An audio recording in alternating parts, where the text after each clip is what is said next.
جغرافیہ، اور اس کے بعد جب وہ گریجویشن کریں گے تو پھر وہ چونکہ کچھ اختیاری مضامین بھی اس میں شامل ہو جائیں گے،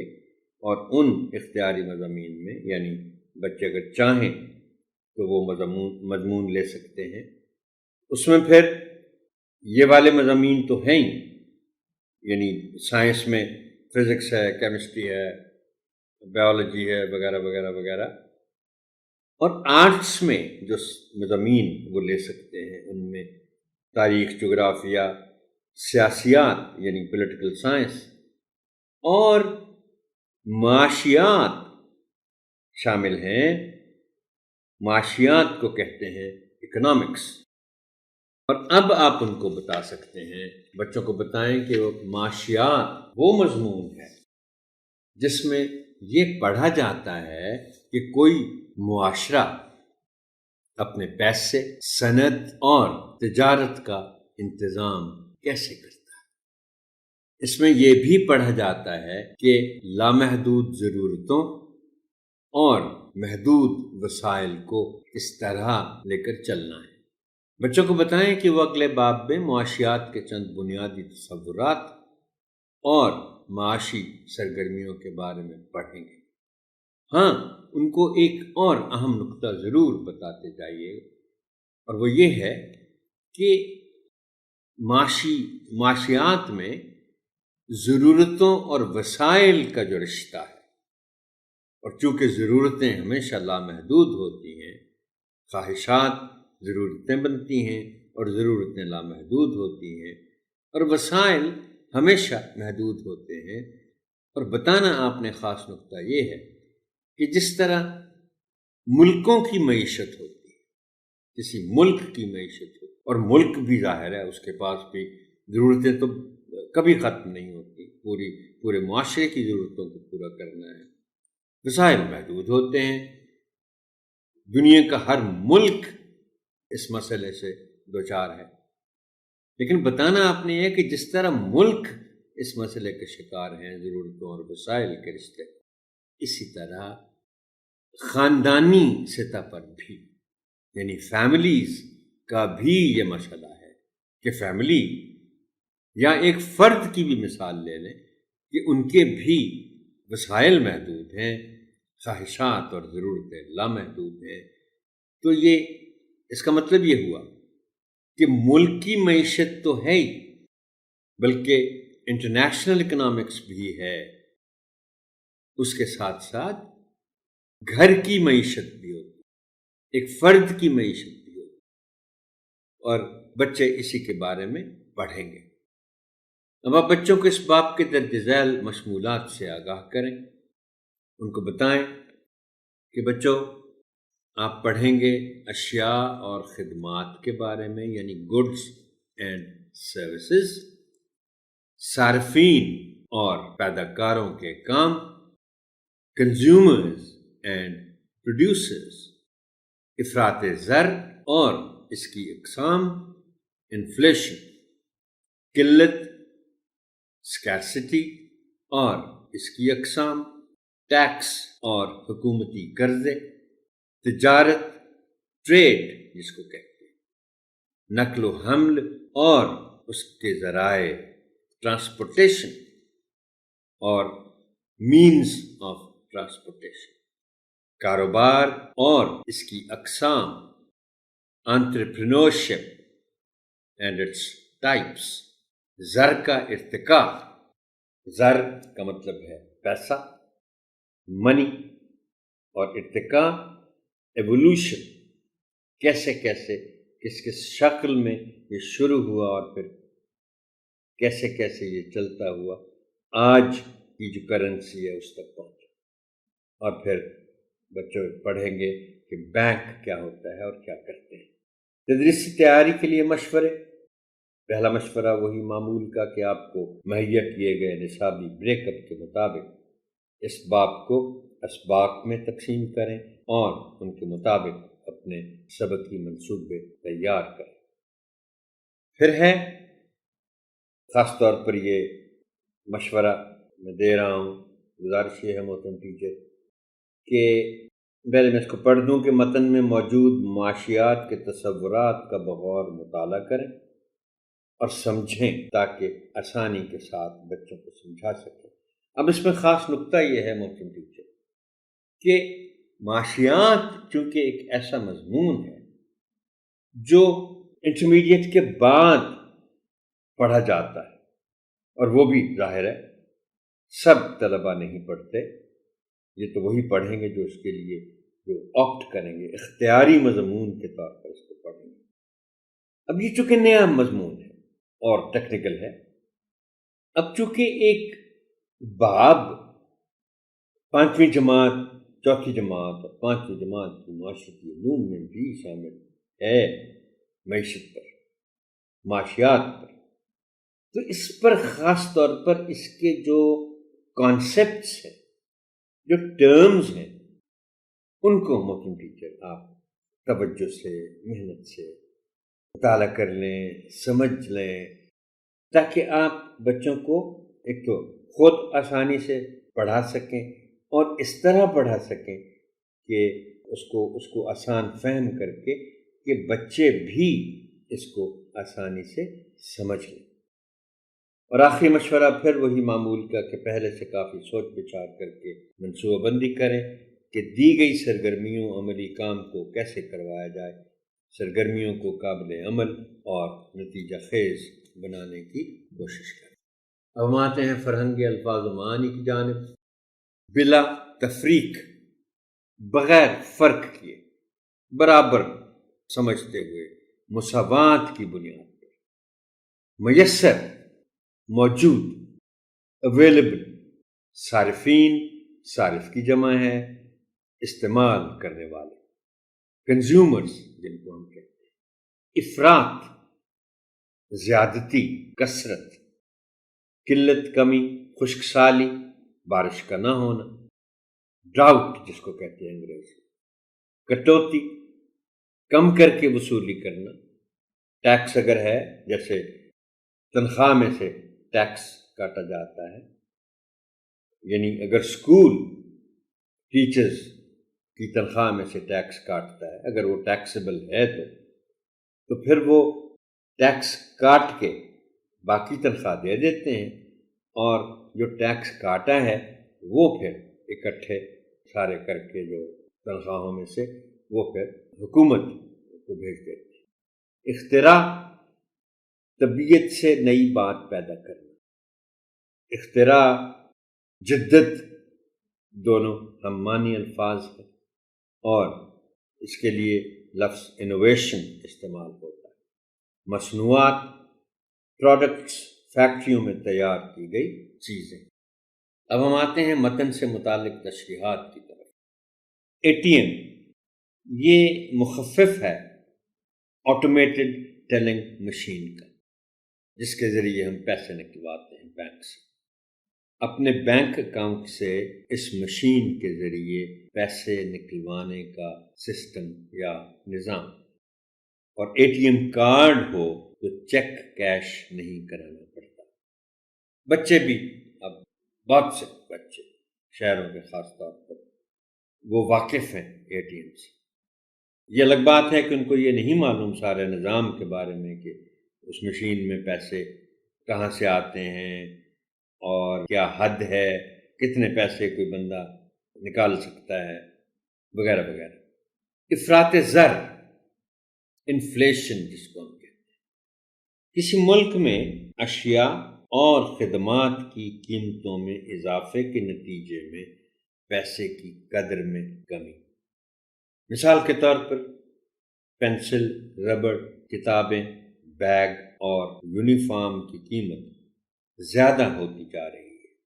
اس کا مطلب ہے کہ پیسے کی قدر کم ہو رہی ہے۔ میں اس ضمن میں محترم ٹیچر یہ تجویز کروں کہ آپ بچوں کو ایک مشورہ دیں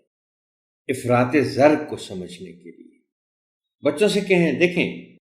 کسی بھی معاشرے میں ایک وقت میں 3 نسلیں چل رہی ہوتی ہیں، یعنی آپ ایک گھر کی مثال لے لیں، اس میں دادا دادی ہیں، بچوں کے دادا دادی ہیں، پھر بچوں کے ماں باپ ہیں، ماما بابا ہیں اور پھر بچے خود ہیں۔ ایک وقت میں 3 نسلیں موجود ہوتی ہیں۔ تو آپ بچوں کو یہ مشورہ دیں، جب آپ افراط زر کی تشریح کریں بچوں کو سمجھانے کے لیے، اور جب آپ ان کو یہ بتائیں کہ پیسے کی قدر میں کمی کس طرح واقع ہو،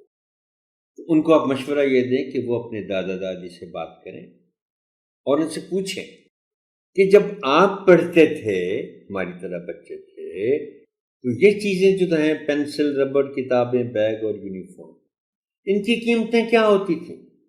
ان کو یاد ہوگا، وہ بتائیں گے، اور پھر بچے حیرت میں چلے جائیں گے کہ جب دادا دادی بچے تھے، پڑھتے تھے، اتنی کم قیمت ہوتی تھی اور اب اتنی زیادہ ہے۔ اس کا مطلب ہے کہ پیسے کی قدر کم ہو رہی ہے۔ اچھا، ایک جملہ ہے صفحہ 96 پر، میں آپ کی توجہ محترم ٹیچر اس کی طرف مبذول کرانا چاہتا ہوں۔ وہ جملہ ہے پیسے کی اہمیت، ایک پیراگراف ہے، عنوان ہے پیسے کی اہمیت، امپورٹنس آف منی۔ اب اس میں اس پیراگراف کا جو آخری جملہ ہے نا، وہ یہ ہے کہ پیسے کی قدر و قیمت اتنی اہم نہیں جتنی ہماری خود کی ہے۔ پیسہ ہماری روح، تعلقات، وقار، صحت، ذہانت اور خوشی کا نعم البدل یعنی آلٹرنیٹ نہیں ہے۔ یہاں یہ آپ بچوں کی توجہ اس طرف مبذول کریں کہ پیسہ یقیناً بہت اہم ہے، لیکن انسان سے زیادہ اہم نہیں۔ پیسہ بچانا اچھی بات ہے، لیکن اگر پیسہ خرچ کر کے آپ کو صحت ملتی ہے، خوشی ملتی ہے، اور رشتہ داروں وغیرہ جو دوست ہیں ان پر خرچ کر کے بھی اگر آپ کو خوشی ملتی ہے تو پیسہ خرچ کرنا چاہیے، فضول خرچی نہیں۔ تو یہ بہت ایک اہم نقطہ ہے جو آپ بچوں کو بتائیں گے۔ اب ہم آتے ہیں طلباء کے سرگرمیوں اور عملی کام کی طرف۔ یہ صفحہ نمبر 94 پر بالکل آخر میں یہ سرگرمی ہے، اور یہ بڑی دلچسپ سرگرمی ہے۔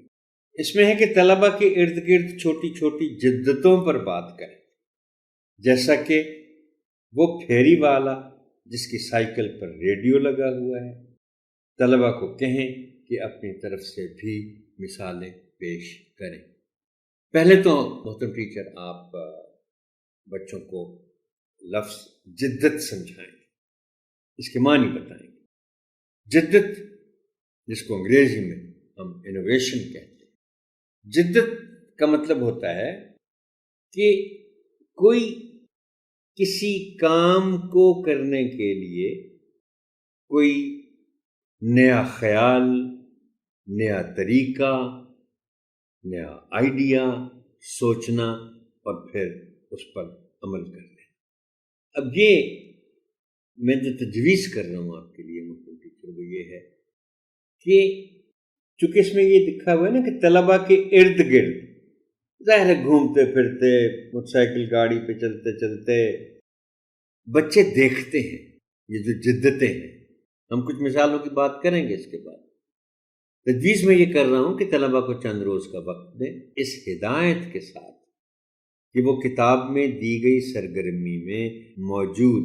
ریڈیو والی سائیکل کی طرح کی جدتوں کو نوٹ کریں اور دیے گئے وقت تک تیاری کر کے آئیں،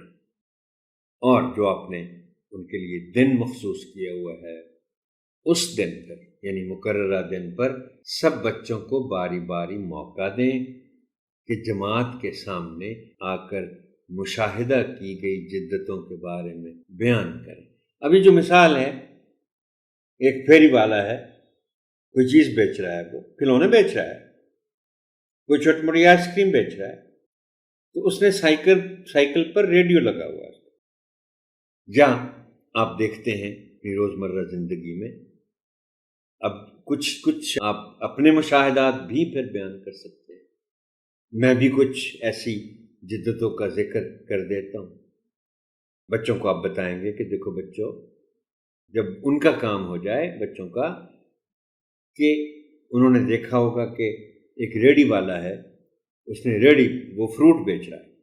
رات کا وقت ہے، اب وہ چاہتا ہے کہ میری ریڑھی پر لگے فروٹ کو لوگ دور سے دیکھ پائیں، تو وہ ریڑھی پر ایک بیٹری رکھتا ہے، اس کو گھر سے چارج کر کے لے آتا ہے، اور اس کے ساتھ وہ ایک لائٹ لگا دیتا ہے، بلب لگا دیتا ہے، وہ پھر ظاہر ریڑھی پر روشنی ہو جاتی ہے، وہ فروٹ بیچتا ہے۔ آپ کبھی کسی سگنل چوک سے گزرتے ہیں تو آپ کو لوگ ملتے ہیں جنہوں نے ایک ہاتھ میں وائپر چھوٹا سا پکڑا ہوتا ہے اور ایک ہاتھ میں اسپریئر ہوتا ہے، جیسے آپ استری کے لیے پانی کا اسپریئر استعمال کرتے ہیں، اور وہ 1 منٹ میں وہ آپ کا جو ونڈ اسکرین ہے گاڑی کا، اس کو وہ واش کر دیتے ہیں۔ آپ دیکھتے ہیں کہ کوئی موٹر سائیکل ہے، موٹر سائیکل کے تو 2 پہیے ہوتے ہیں، لیکن کچھ لوگ اس کو سیف بنانے کے لیے پچھلی طرف اس کے 2 پہیے لگا دیتے ہیں۔ یہ بھی جدت ہے۔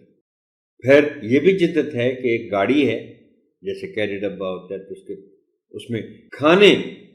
رکھے ہوتے ہیں، کوئی دال چاول وغیرہ یا فروٹ رکھے ہوتے ہیں، اور وہ گاڑی والا 1 گھنٹہ ایک جگہ کھڑا ہوتا ہے، دوسری جگہ پھر 1 گھنٹہ کھڑا ہوتا ہے، یہ بھی تو جدت ہے۔ تو اس طرح کے مشاہدات آپ بھی اپنے بیان کر سکتے ہیں۔ محترم ٹیچر، یہ سیشن یہاں تک ہی، یہ 5ویں جماعت کی معاشرتی علوم کا آخری سیشن تھا۔ کوشش میں نے کی ہے سارے عرصے میں کہ آپ کے ساتھ کچھ ایسی باتیں کروں، جو کچھ بھی میں آپ کو بتا سکتا ہوں، جس کی مدد سے آپ کے لیے آسان ہو جائے بچوں کو سمجھانا اور آسان فہم کر کے ان کو چیزیں بتانا۔ جاتے جاتے پھر میں ایک دفعہ آپ سے گزارش کروں گا 2 صرف باتیں۔ ایک تو یہ کہ محترم ٹیچر، مطالعہ بہت ضروری، اور جو اصطلاحات ہیں مختلف یا مشکل الفاظ ہیں، ان کے مطالب سمجھنے کے لیے آپ ڈکشنری ہیبٹ ضرور اپنائیں۔ اور تیسرا مشورہ کہ تاریخ اور جغرافیے کا آپس میں جو ربط ہے، اس کے تحت آپ مطالعہ ضرور کریں۔ جغرافیے کی تاریخ ہوتی ہے اور تاریخ کا اپنا جغرافیہ ہوتا ہے، اور جغرافیے اور کئی مرتبہ تاریخ کو سمجھنے کے لیے آپ کو نقشے دیکھنا پڑتے ہیں، لہٰذا آپ جس کو کہتے ہیں نا نقشہ بینی، نقشے آپ دیکھتے رہا کریں۔ ایک ایٹلس ضرور خرید کے رکھیں اپنی، اس کو دیکھتے رہا کریں، گلوب کو دیکھتے رہا کریں۔ آپ کی سماعت کا شکریہ، بلکہ آپ کی سماعتوں کا شکریہ۔ اللہ حافظ۔